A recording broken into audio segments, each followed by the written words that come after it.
బంగ్లాదేశ్కు చెందిన తీవ్రవాద Islamic ప్రసంగికుడు doctor Enayatullah Abbasi Hindu సమాజాన్ని లక్ష్యంగా చేసుకుని చెబుతున్న కొన్ని వివాదాస్పద వ్యాఖ్యలు సోషల్ మీడియాలో దావానంలా వ్యాపించాయి. ఈ పరిణామం బంగ్లాదేశ్లోనే కాకుండా భారతదేశంలోని పశ్చిమ బెంగాల్ సరిహద్దు ప్రాంతాల్లో కూడా తీవ్ర ఉద్రిక్తతలకు దారితీసింది. ఇరు దేశాల సరిహద్దుల్లోని ఇరు వర్గాల ప్రజలు ఆన్లైన్ వేదికలపై తీవ్ర స్థాయిలో స్పందిస్తున్నారు. ద్వేషపూరిత ప్రసంగాల వల్ల సమాజంలో శాంతి భద్రతలకు, మత సామరస్యానికి తీవ్ర విఘాతం కలుగుతుందని, ఇటువంటి శక్తులపై కఠిన చర్యలు తీసుకోవాలని నెటిజన్లు పెద్ద ఎత్తున డిమాండ్ చేస్తున్నారు. ఈ సున్నితమైన అంశంపై సామాజిక శాంతిని కాపాడాలని, తప్పుడు సమాచారాన్ని వ్యాప్తి చేయొద్దని ఇరుపక్షాల వివేకవంతులు విజ్ఞప్తి చేస్తున్నారు.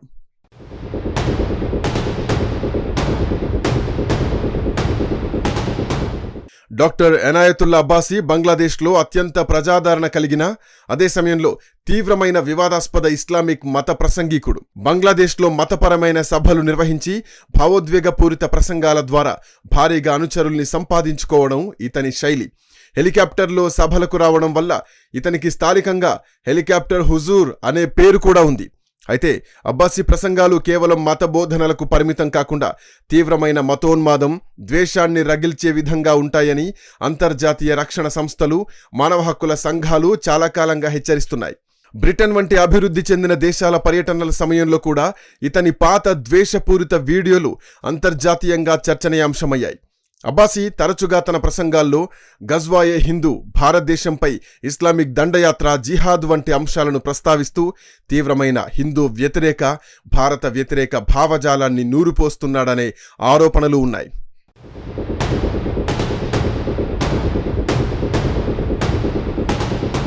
బంగ్లాదేశ్లో ఈ మధ్యకాలంలో జరిగిన రాజకీయ మార్పులు, షేక్ హసీనా ప్రభుత్వం పతనం కావడం వంటి సంఘటనల తర్వాత తీవ్రవాద ఇస్లామిక్ శక్తులకు స్వేచ్ఛ పెరిగిందనే ఆందోళనలు కనిపిస్తున్నాయి. అబ్బాసీ వంటి నాయకులు ఇస్లామిక్ నిరసన ప్రదర్శనలు, మతపరమైన సభల్ని వేదికగా చేసుకుని మైనారిటీలైన హిందువులను లక్ష్యంగా చేసుకుంటున్నారు. హిందూ మైనారిటీల హక్కుల కోసం పోరాడుతున్న చిన్మయ్ కృష్ణ ప్రభు వంటి ఆధ్యాత్మిక నాయకుల అరెస్ట్, వారి లాయర్లపై దాడులు జరిగిన తరుణంలో అబ్బాసీ లాంటి వాళ్లు సోషల్ మీడియా వేదికగా మరింత విషయాన్ని చిమ్ముతున్నారు. బంగ్లాదేశ్ పార్లమెంటును మహోన్నతమైంది అని పిలవడం కూడా ఇస్లాంకు వ్యతిరేకమని ఫత్వాలు జారీ చేసే స్థాయికి అబ్బాసీ వెళ్లాడంటే అక్కడ మతోన్మాదం ఎంత తీవ్రంగా ఉందో అర్థం చేసుకోవచ్చు. ఇటువంటి ప్రసంగాల వల్ల బంగ్లాదేశ్లోని గ్రామీణ ప్రాంతాల్లో ఉన్న హిందువుల ఇళ్లు, దేవాలయాలపై దాడులు జరిగే ప్రమాదం ఉందని అంతర్జాతీయ సమాజం ఆందోళన వ్యక్తం చేస్తోంది.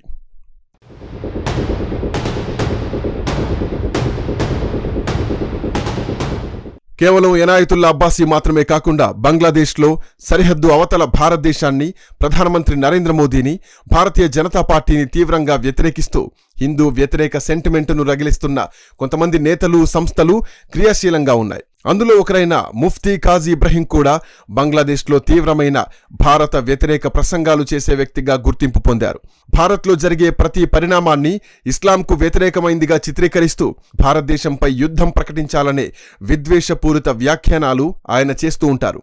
మరోపక్క మౌలానా మామునుల్ హక్, అలాగే హెఫాజత్ ఏ ఇస్లాం వంటి తీవ్రవాద సంస్థల నాయకులు భారత ప్రధానమంత్రి నరేంద్ర మోదీ బంగ్లాదేశ్ పర్యటనకు వచ్చినప్పుడు పెద్ద ఎత్తున హింసాత్మక ఆందోళనలు చేపట్టారు. వీరు బంగ్లాదేశ్ను పూర్తిస్థాయి ఇస్లామిక్ దేశంగా మార్చాలని, భారత్తో ఉన్న సంబంధాలను తెంచుకోవాలని నిరంతరం డిమాండ్ చేస్తూ ఉంటారు. వీరికి తోడుగా బంగ్లాదేశ్లోని అతిపెద్ద ఇస్లామిక్ రాజకీయ సంస్థ అయిన జమాతే ఇస్లామీ సాంప్రదాయకంగానే పాకిస్తాన్ అనుకూల, భారత వ్యతిరేక విధానాల్ని కలిగి ఉంది. కాశ్మీర్ అంశాన్ని ప్రస్తావిస్తూ భారతదేశంలో ముస్లింలపై దాడులు జరుగుతున్నాయనే తప్పుడు ప్రచారాల్ని వీరు విస్తృతంగా వ్యాప్తి చేస్తూ ఉంటారు. మోదీ ప్రభుత్వం అనుసరిస్తున్న జాతీయ భద్రతా విధానాలు, సరిహద్దు రక్షణ చర్యలను వీరు తీవ్రంగా వ్యతిరేకిస్తారు.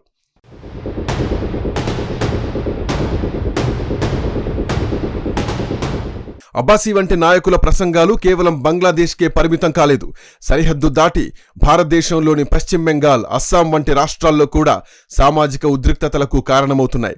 బెంగాలీ భాష మాట్లాడే ఇరు దేశాల ప్రజల మధ్య సామాజిక మాధ్యమాల ద్వారా ఈ వీడియోలు వేగంగా షేర్ అవుతున్నాయి. దీనివల్ల సరిహద్దు ప్రాంతాల్లో అక్రమ చొరబాట్ల ముప్పు పెరిగే అవకాశం ఉంది.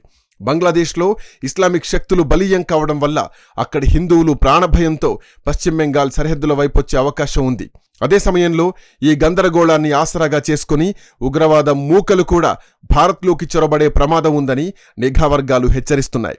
ఈ ఉద్రిక్తతల నేపథ్యంలోనే భారత ప్రభుత్వం వ్యూహాత్మక ప్రాంతమైన సిలిగురి కారిడార్ పరిధిలో సరిహద్దు భద్రతను పటిష్టం చేస్తోంది. పశ్చిమ బెంగాల్ ప్రభుత్వం కూడా కేంద్రానికి సహకరిస్తూ సరిహద్దు కంచె నిర్మాణానికి భూములను వేగంగా కేటాయిస్తోంది. పశ్చిమ బెంగాల్ రాజకీయాల్లో కూడా ఈ అంశం తీవ్ర చర్చకు దారితీసింది.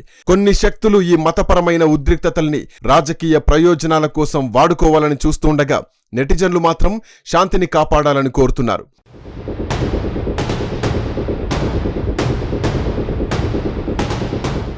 భారతదేశం బంగ్లాదేశ్ మధ్య ఉన్న భౌగోళిక సాంస్కృతిక బంధం చాలా సున్నితమైంది. బంగ్లాదేశ్లో అబ్బాసీ లాంటి మతోన్మాద నాయకులు చేసే చిన్న వ్యాఖ్యైనా భారత్లోని సరిహద్దు రాష్ట్రాలపై తక్షణ ప్రభావం చూపుతుంది. ఈ సమస్యని ఎదుర్కోవడానికి కేవలం సైనిక భద్రత మాత్రమే సరిపోదు, డిజిటల్ నిఘా కూడా అత్యంత అవసరం. ఇరు దేశాల ప్రభుత్వాలు సామాజిక మాధ్యమాల్లో ద్వేషాన్ని రగిల్చే ఇటువంటి వీడియోలను తక్షణమే నిరోధించాల్సి ఉంటుంది. భారత్లోని మోదీ ప్రభుత్వం సరిహద్దు నిర్వహణను కట్టుదిట్టం చేయడంతో పాటు అంతర్జాతీయ వేదికలపై బంగ్లాదేశ్లోని మైనారిటీ హిందువుల రక్షణ గురించి గళం విప్పుతోంది. హోంమంత్రి అమిత్ షా పర్యవేక్షణలో బీఎస్ఎఫ్ దళాలు సరిహద్దు వెంబడి నిరంతర నిఘా ఉంచాయి. అనాయతుల్లా అబ్బాసీ వివాదం అనేది కేవలం ఒక వ్యక్తి చేసిన వ్యాఖ్యల సమస్య కాదు. ఇది అంతర్జాతీయంగా ఎదుగుతున్న మతోన్మాదానికి, సరిహద్దు భద్రతకు ఎదురవుతున్న సవాళ్లకు అద్దం పడుతోంది. ఇలాంటి క్లిష్ట సమయాల్లో ఇరు దేశాల ప్రజలు సామాజిక మాధ్యమాల్లో వచ్చే ఉద్వేగభరితమైన పోస్టులను నమ్మకుండా విచక్షణతో వ్యవహరించడం ఎంతో ముఖ్యం. ద్వేషపూరిత ప్రసంగాలను తిప్పికొడుతూ సమాజంలో శాంతి, ఐక్యత, మత సామరస్యాన్ని కాపాడడానికి ప్రతి ఒక్కరూ కృషి చేయాలి. దేశ సార్వభౌమాధికారాన్ని, అంతర్గత భద్రతను కాపాడుకోవడానికి ప్రభుత్వం తీసుకునే వ్యూహాత్మక నిర్ణయాలకు మద్దతుగా నిలవడం పౌరుల బాధ్యత.